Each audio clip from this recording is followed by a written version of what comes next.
election. I mean, every battleground state we get to see how litigation plays out, mostly brought by the RNC and the DNC prior to the election, asserting that a new rule is invalid for some reason or other. And those suits are never tossed because of standing, because there are easy assertions to make in a complaint about why a new rule is going to hurt you in the electoral process.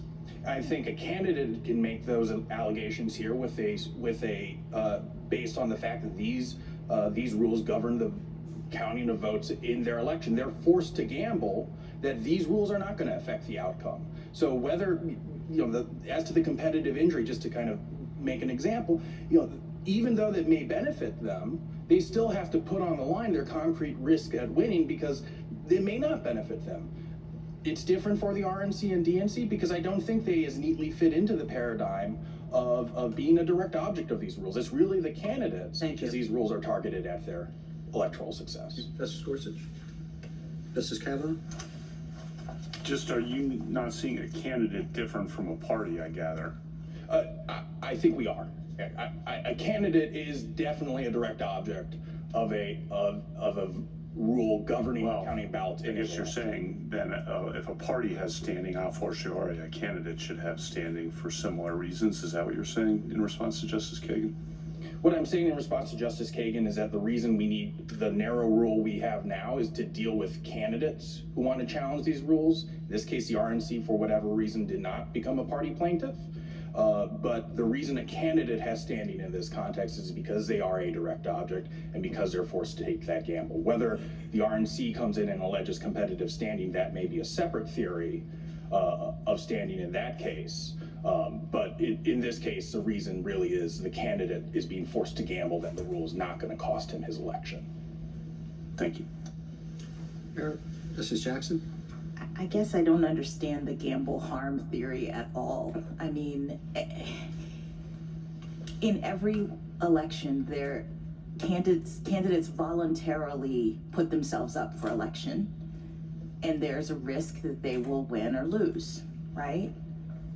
Yes, but the gamble here is that an allegedly unlawful law is going to put at risk their odds of winning or losing. Why don't they have to establish as a part of that harm that they actually have a risk of winning or losing as a result of this? That's the part that's your rule sort of said, so long as there's a risk that the extra ballots could make a difference. And I said, aha, okay, that's exactly what we're saying needs to be established.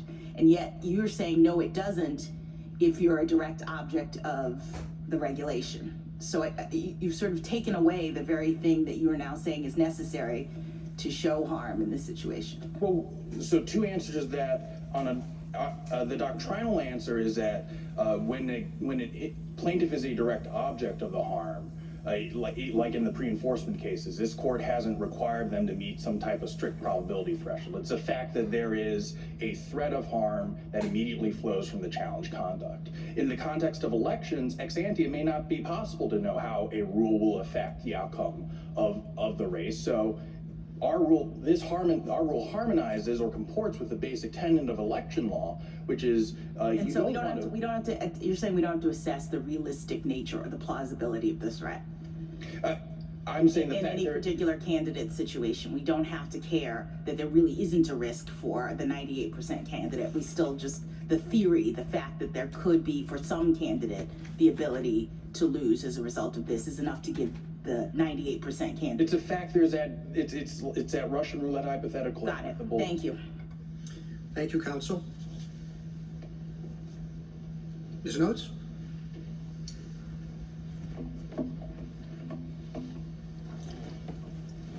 Mr. Chief Justice, and may it please the court, rather than address the record the parties developed below, petitioners first argue that candidates always have standing to challenge the rules that govern their elections because any election rule can cause a single vote change in the final tally.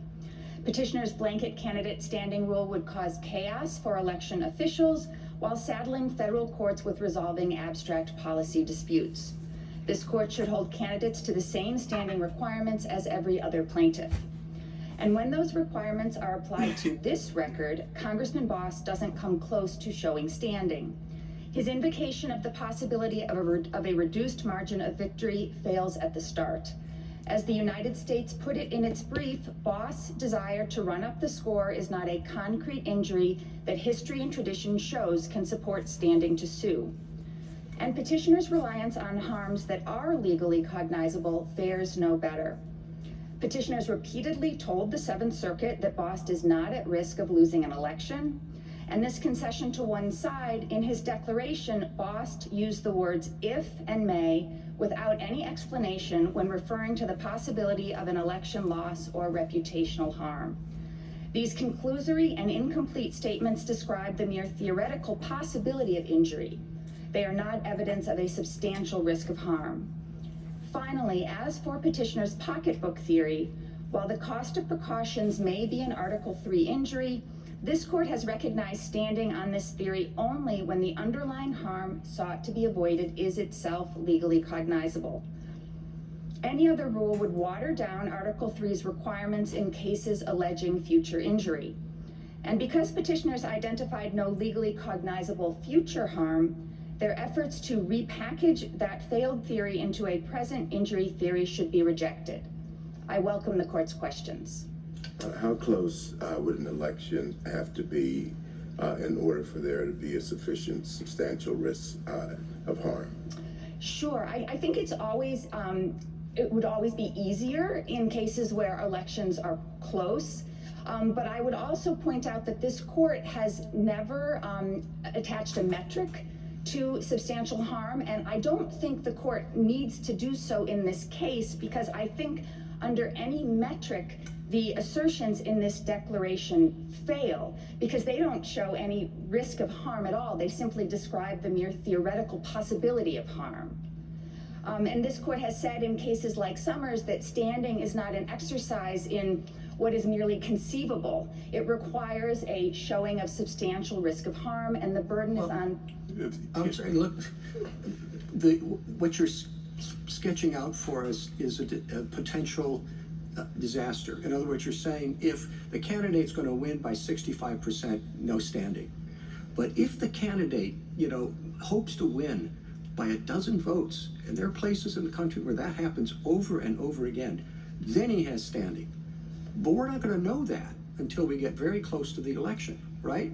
And so it's going to be in the middle, the most fraught time for the court to get involved in electoral politics. That's when you say we should jump in, as opposed to the more general, broad rule. Mr. Clement's broadest rule, I guess, is, look, he's a candidate. He's challenging a rule in the election. Isn't that enough? And one reason, as I say, we'll be deciding that case then, 6 months, 9 months, maybe 2 years before the election, as opposed to the day after the votes have been counted. So I don't think that is an accurate description of our position for a couple of reasons. I don't think that there is a concern that standing will only be available right before an election and only in close cases. And that's for two reasons. The first is that the evidence that a candidate plaintiff could use to show standing isn't simply sort of limited to polling data. I think Meese versus Keene is very helpful on this point.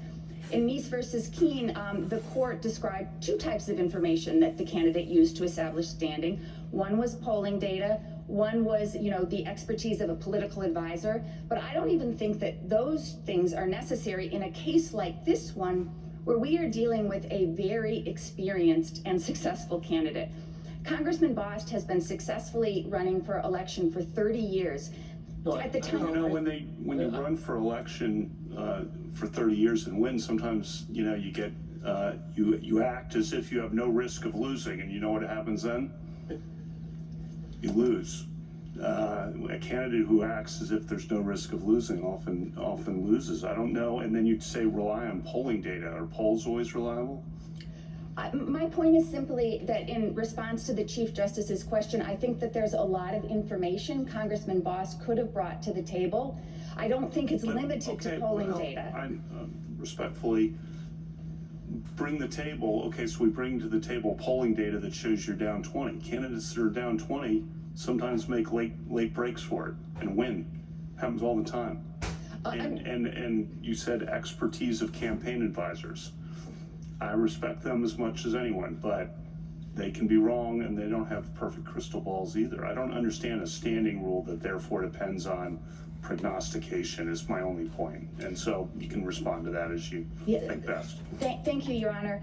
I think that in any standing case where a plaintiff is alleging future injury, courts are required to make some sort of prediction. Now, but of course, the prediction is a substantial risk of harm. It's not certainty of harm.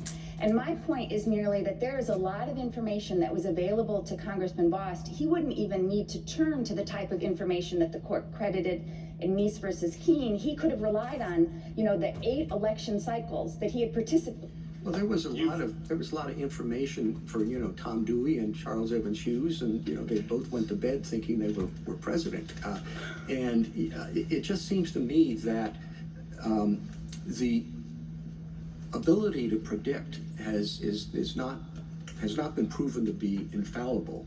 And yet you're going to tell somebody 2 weeks before the election, no, you won last time, you're by whatever margin. By what margin are you looking for? Prior races, he won by what, and then that's enough to get standing. So again, this court has not attached a metric. It uses the substantial risk test across the mine run of standing cases. It has never attached a metric. What it has said is that you look, the burden is on the plaintiff, and you look at the facts in the record, which is why I called the court's attention to the declaration. No, that's right, but it depends on what sort of things you're talking about, the risk that the car is going to explode or whatever. But if it's a risk of elections and all that counts is the number you get, it does seem to me that it would fall upon the court to give some idea. I do think that when he submitted this declaration, he had successfully participated in 8 election cycles under the ballot receipt deadline. Ms. Nost, you keep going back to the facts of this case, and I appreciate why. I would too. But I think what the Chief Justice is getting at, and what would help me certainly, is okay, if a probability of loss needs to be shown to secure standing, what's that probability? Is it 50%? Is it 60%? You've resisted giving us a number. And I would just ask you, if you could, what you think that threshold should be. And then along the way, is there something unseemly about federal courts making prognostications about a candidate's chance of success immediately before an election that itself might influence the election? Thoughts? So I hear maybe two questions in there, and I am resisting giving a number because that is consistent with this court's cases. The court has said. Okay, so no number. You're not going to give us a number. How about the second part of the question? Sure, and maybe could you repeat that for what? Is there something unseemly about a federal court in the middle of an election saying you don't have standing because you're going to win, or you do have standing because you might lose? And that itself might influence the electoral process. So again, I think it is common across all of the court's cases. We're just asking for and the same election I'm talking about in this rule. Context, and I'm sorry to interrupt, Yeah. within the election context, is there something particularly potentially unseemly about that, or you're not concerned about that? I don't think it's more unseemly than in other cases where a plaintiff seeks to establish standing based on a substantial risk of a future. Then I just want to run a couple of hypotheticals by you, if I might, before I let you go, and I'll let you go quickly, I promise. But imagine a law like the one in Genes or Illinois Socialist Workers, where the state requires a lot of signatures to get on the ballot. Minor party candidate has no chance of winning. Standing? Yes, because that case, as I hear it, describes a direct regulation of the candidate. And this court has long distinguished, decades We've of cases never looked between. to the probability of success in those kinds of cases, have we? No, the court has not. It's in cases like this one where the challenged law doesn't directly regulate the plaintiff.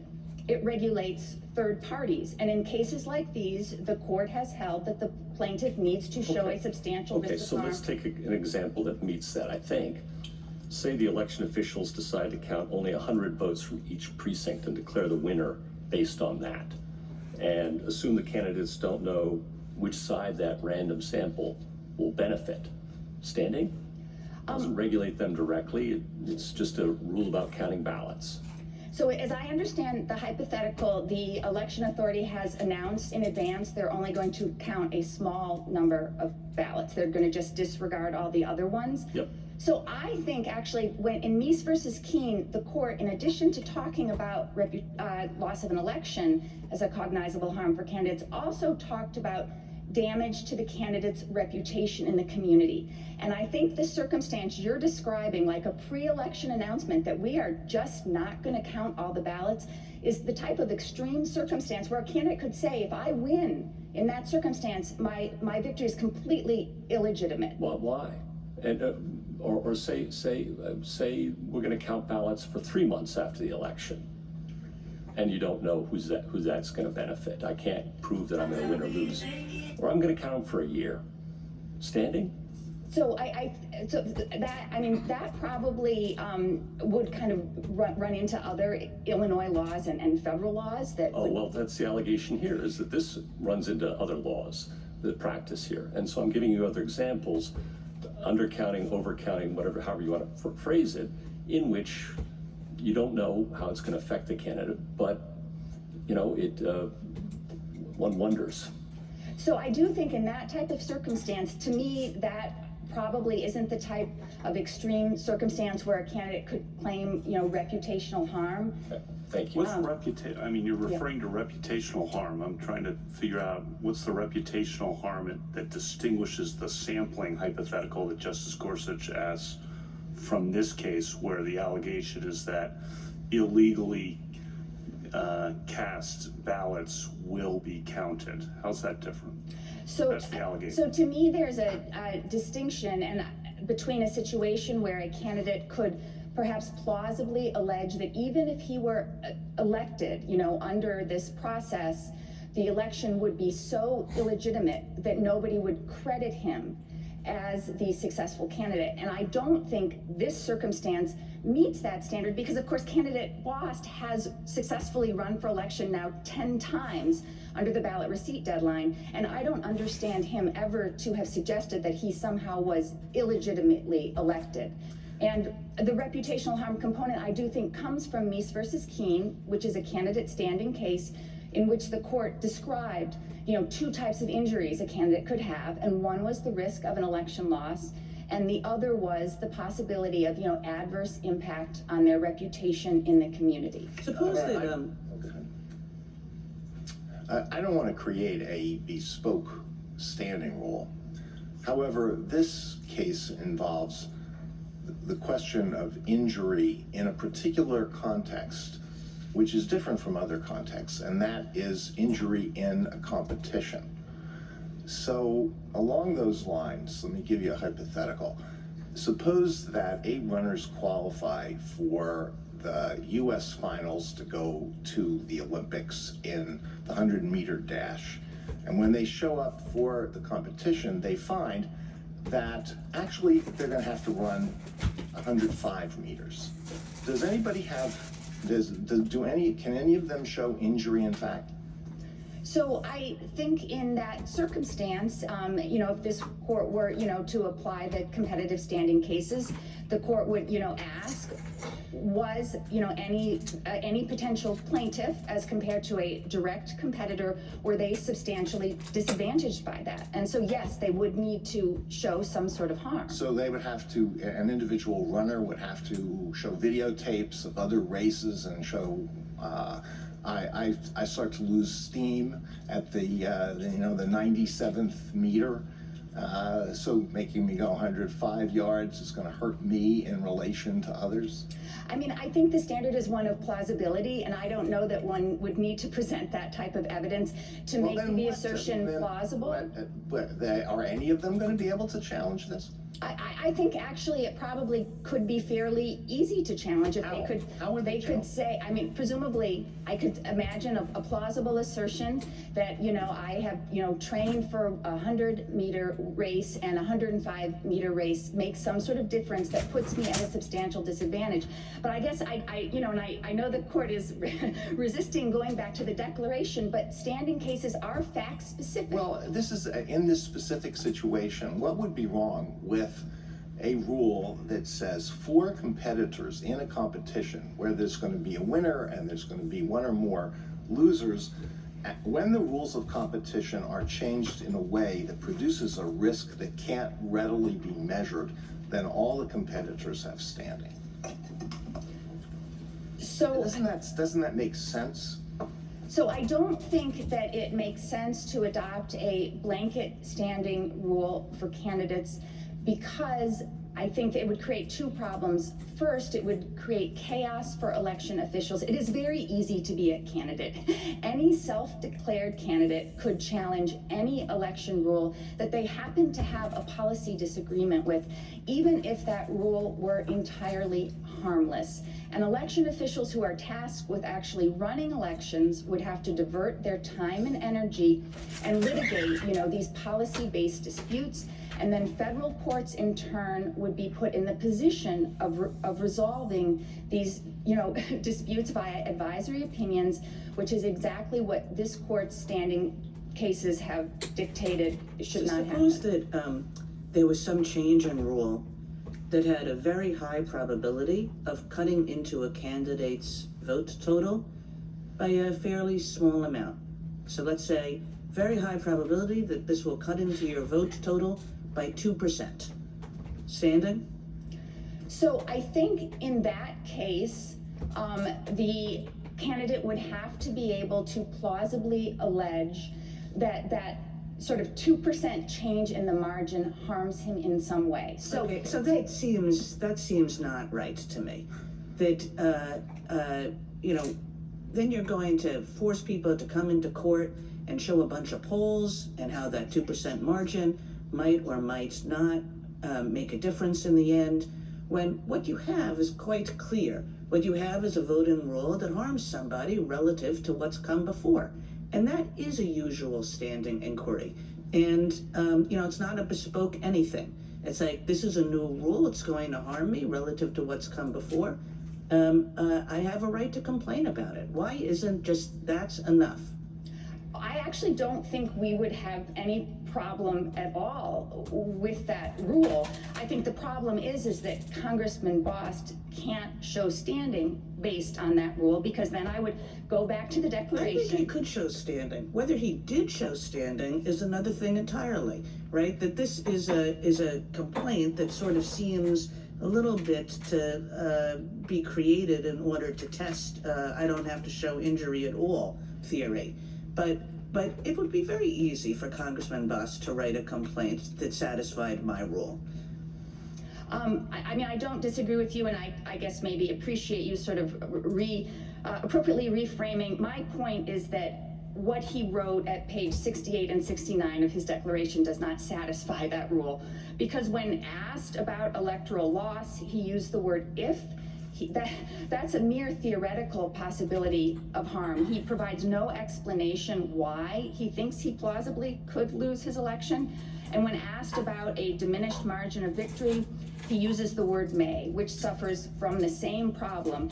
He had a wealth of information available to him. I know I keep going back to the fact that he's an experienced candidate, but it matters. He had lived through, at the time he prepared this declaration, 8 elections under the ballot receipt deadline. He said in his declaration, I send poll watchers every single time. So he would have known at the end of the day, on election day, how many votes were cast on the What unofficial. you're saying to me, I think that what you're saying to me is a little bit different than from what you said to the Chief Justice, because I agree with the Chief Justice. You do not want candidates to have to walk into federal court and show that they're up in the polls by X amount, or that they've won the last 5 elections by X amount. You're just saying he didn't say anything to show that he's going to be harmed at all by the new rule. That's exactly our position, and you know, the burden is on the plaintiff, and standing is fact specific, and you look at the record that the You're court walking made. away from a lot of your brief there. Yes, but, you are. You're walking away from most of your brief with that answer, which is, that's your choice. But you've mentioned the word chaos a few times. I guess I'm worried about the chaos of post-election litigation and how that would play out in a circumstance like a challenge to this particular ballot counting rule. In particular, let's suppose post-election challenge, therefore no real issue of standing in a real close election, and the rule is found invalid. Have you thought about what the remedy would be in that circumstance? So I Presumably comes to this court, Yeah. and maybe the House elections ride on it, so we know which way we rule, what the impact will be, which is never a good position. So, I guess I would push back on the idea that it necessarily would have to be resolved post-election. I'd go back to the point, it's only substantial risk. There is no need for certainty. He would simply, you know, have to show a substantial risk of some legally cognizable harm. That could include losing the election. It could also, according to Meese, you know, include, you know, harms that rise to the level of a reputational harm. And I'm sorry. I just wanted to point the court's attention, as the court is probably aware, to the Watson case out of the Fifth Circuit that challenges a very similar law. You know, in that case, the political party was found to have standing. It did include, you know, different allegations, better allegations. So for example, it included an allegation that if Mississippi's ballot receipt deadline was enforced, that would impair the party's ability to elect their Republican candidates. So I do think that standing is not hard to establish. I just think that this candidate did not establish it based on these the statements in the declaration. The two things I think you've relied on are how close the election might be. You did say polling data earlier, and expert candidates, and you've relied on how experienced the candidate is or how many terms. If a candidate's been elected twice, does that candidate have it in a better position for standing? So, I mean, I think that candidate, I think the experience is relevant here just because Congressman Bost had so much personal knowledge about how the ballot receipt deadline works or doesn't work in his favor, about, you know, what these later arriving ballots look like and whether they harm him or not. I think a newer candidate may not have that wealth of information, but they could certainly, I think, you know, rely on other information. Again, you talked about the experience of political advisors, of polling. I Are you seriously arguing that whether or not the allegations here are sufficient requires an analysis of the particular background and experience of the candidate who files the complaint? No, This case would come out differently if this was somebody who'd never run before. My point is simply that Congressman Bost had a lot of information available to him that he could have used to explain. He could have said, for example, you know, I've been through 8 election cycles under this deadline. Well, then you are referring to the particulars of his situation. In any event, let me ask you about the pocketbook injury.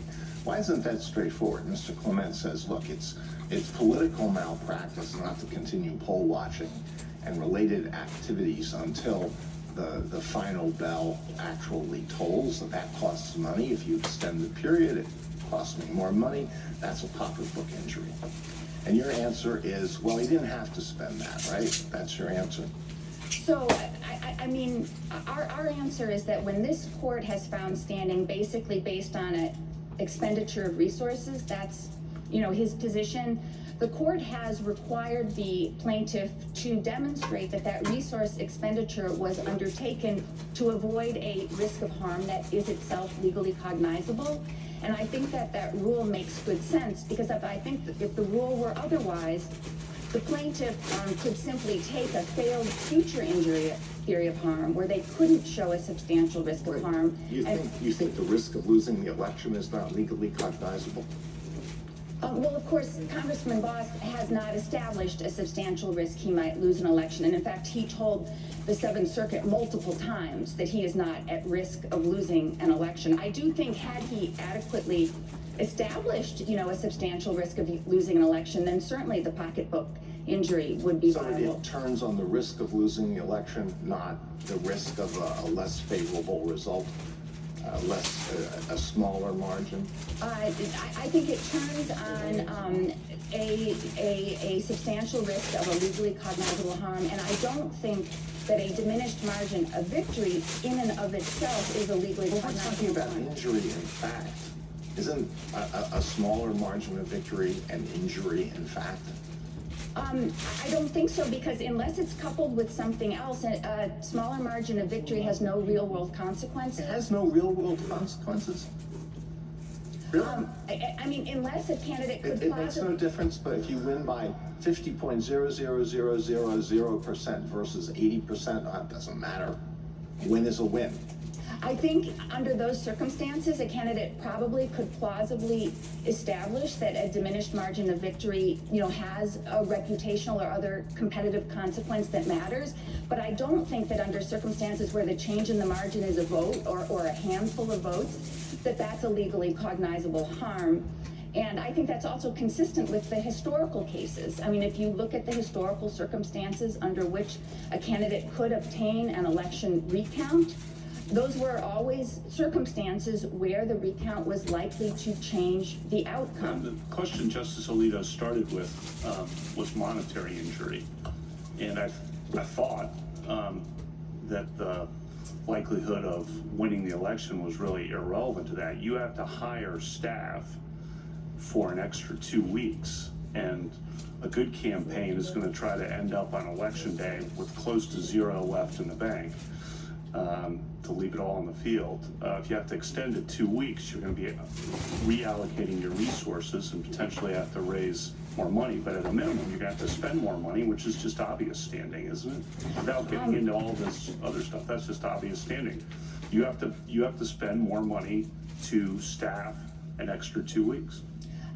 So I don't think so. I think what this court's cases stand for, and this is cases like Clapper and Alliance versus Hippocratic Medicine, is the proposition that if a plaintiff is going to rely on the expenditure of resources to establish standing, the plaintiff needs to show that that expenditure was necessary to avoid a substantial risk of an injury that is itself legally cognizable. And I think that that makes sense, because I think that if the rule were otherwise, the requirements for showing standing on a future injury theory would be watered down. Just one follow-up. I thought the test is it part of your core activities, your ordinary activities, if the expenditure is part of that? And I would think for a campaign, as the amicus brief, the ACLU and the League of Women Voters was quoted before, and I had it too. Political malpractice, not to be ready for that, to staff that. So I think that petitioners here have not sort of proceeded under that organizational standing theory, but I think if you applied that theory here, we would still prevail, because I think that Congressman Boss' core mission is to win elections. He's never told us that he has another. I mean, maybe some other candidate would have some other core mission. A minor party candidate's core mission might be, to bring attention to its message. But because he's never proceeded under this theory. One more, sorry, but spending money to get out the vote, monitor the polls, have staff that does all that, which is going to be necessary for an additional 2 weeks, is But just to be, part of the campaign. I guess that was my clarifying question, because with respect to this regulation, it's not the campaign that is extended for 2 weeks. Is that correct? I mean, I understood what is happening with this regulation is it's just the counting of the votes that have been that come in postmarked, but the campaign is not continuing, right?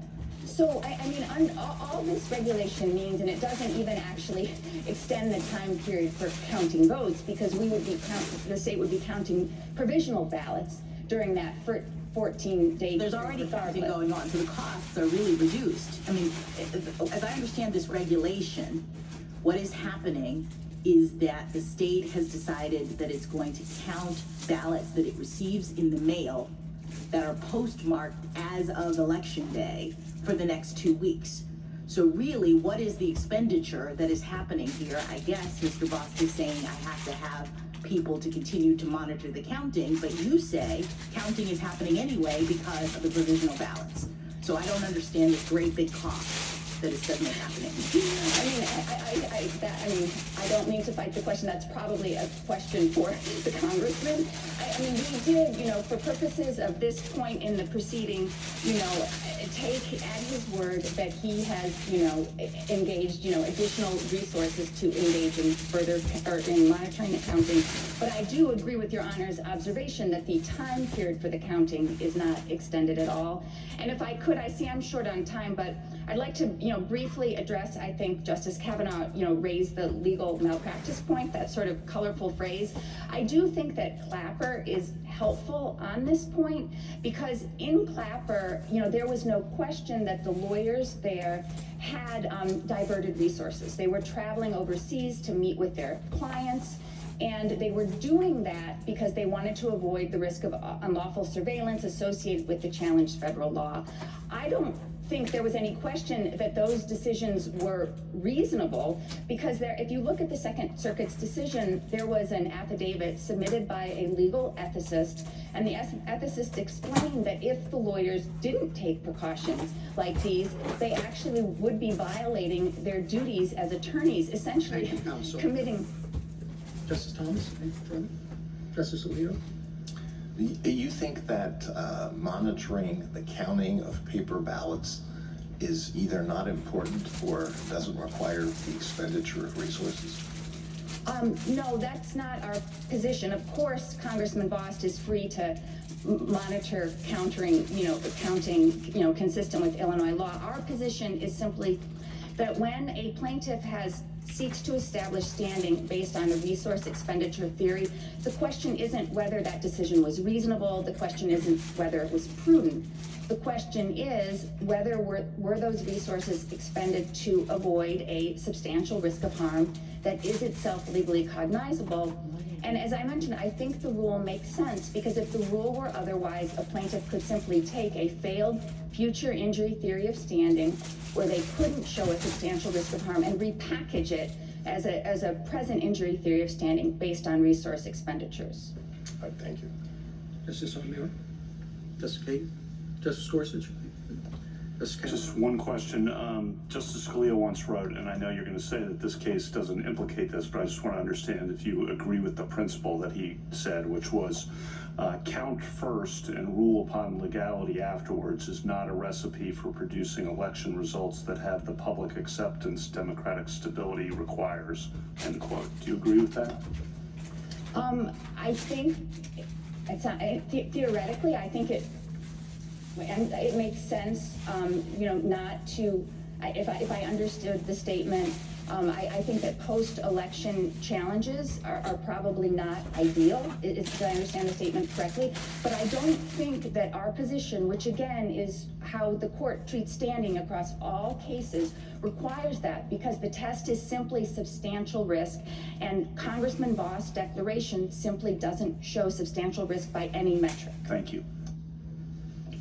So I'm a little bit worried about your concession to Justice Kagan, that you'd be okay with a rule that says that if it harms, the challenged regulation harms someone relative to what had come before, that would be enough. And the reason, I think, is because that would implicate situations like even the one Justice Kagan posited, which is a person who has lost the election significantly, but who claims something about the 2-week period would change their margin, or lost or won, say, change their margin, would be harmed by that. And I guess I don't understand that. It seems to me that it might, the extra counting of ballots might change your position, but it only harms you if it would make a difference in the election.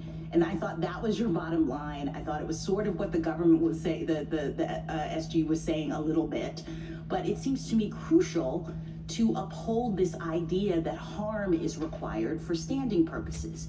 And I worry a little bit practically if we accept that kind of thought, the idea that a candidate is harmed if their margin of error changes, even if it doesn't make a difference in the election, that we're actually opening up avenues for a lot of post-election challenges that we wouldn't otherwise have. people who've lost the election, but they want their margin of defeat to be different, or they think it might have been, and so now we have litigation over the counting as a result of that. Can you Yeah, so I respond? appreciate the question. Thank you. I certainly did not mean to suggest, if I did, that a diminished margin of victory by itself, in our view, is a legally cognizable harm. So maybe it would kind of be, helpful just to describe what we think are legally cognizable harms for candidates, and I think they come from history, and I think they come from Meese versus Keene. The easy one is the substantial risk of losing an election. Then there are other concrete electoral consequences that are probably more available to minority party candidates, but that would be like a substantial risk of not getting on the ballot, a substantial risk of not qualifying for public funding, or maybe sort of other fundraising injuries. And then there is the statement in Meese versus Keene, which talks about reputational harms.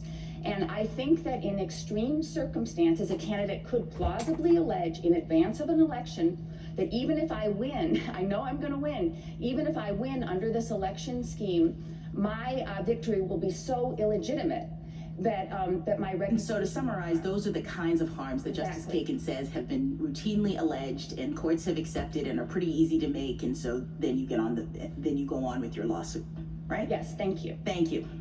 Thank you, counsel. Rebuttal, Mr. Clement? Thank you, Mr. Chief Justice. Just a few points in rebuttal. First, I just want to make the point that I don't think you should just contract all this out to the RNC and the DNC. There are cases where the RNC has lost on standing. On page 16 of our petition, RNC against Burgess is one. But I also don't think you want to put the candidate in the position that they have to convince the National Committee to support their challenge if they actually think they're being harmed either by the pocketbook or their electoral prospects, or that unlawful ballots are going to be counted. Second, I think it's important when you look at this complaint and people are complaining about the threadbare nature of the complaint. Keep in mind, one of the things that is in the complaint, and this is at 85A of the petition appendix, is the state's own statement before the previous election that said, hey, reporters, don't get too excited about election day results because the late arriving ballots can change the results. So stay tuned, essentially, for 14 days. Now, the state didn't say, oh, but don't worry about Congressman Bosk's district. That one's different. That's a state seat. And of course, the state would never say that, because that would put state election officials in a ridiculous position of, before the election, deciding that certain seats are safe seats and certain seats are toss-ups. But yet the state wants to put the federal courts in the same position. They want you to look at this declaration and say, well, he's a 10-time incumbent, so he's got a higher standard of showing how these ballots are going to hurt him. Or maybe it's easier for a different incumbent. That way lies madness, with all due respect. I mean, they're asking for, essentially, an Article 3 determination that Congressman Bosk is in a safe seat. And the Article 3 equivalent of the Cook Report seems like something that should be avoided at all costs. Now, let me just finish on one point, which is part of the debate here is who's asking for a special rule of standing.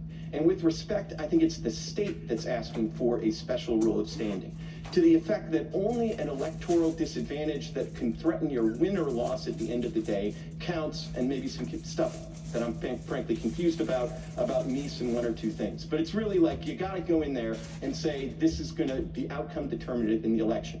That is a special rule for elections. They say pocketbook injuries don't count in this context.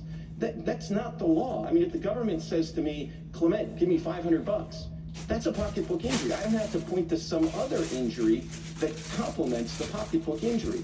Now, there are certain cases where there's a very speculative primary injury, and then this court has said, well, you can't spend yourself into standing. But that's not this case. It's perfectly reasonable to spend this money on these poll watching, political malpractice, not to do it. Let me finish with one thought. It seems like we have three different tests here, three different theories, but they all come down to a simple common sense proposition. A candidate is not a bystander in his or her own election. Their name's on the ballot, they put their lives on hold, so they have a special interest in what's on the ballot. Thank you. Thank you, counsel. The case is submitted.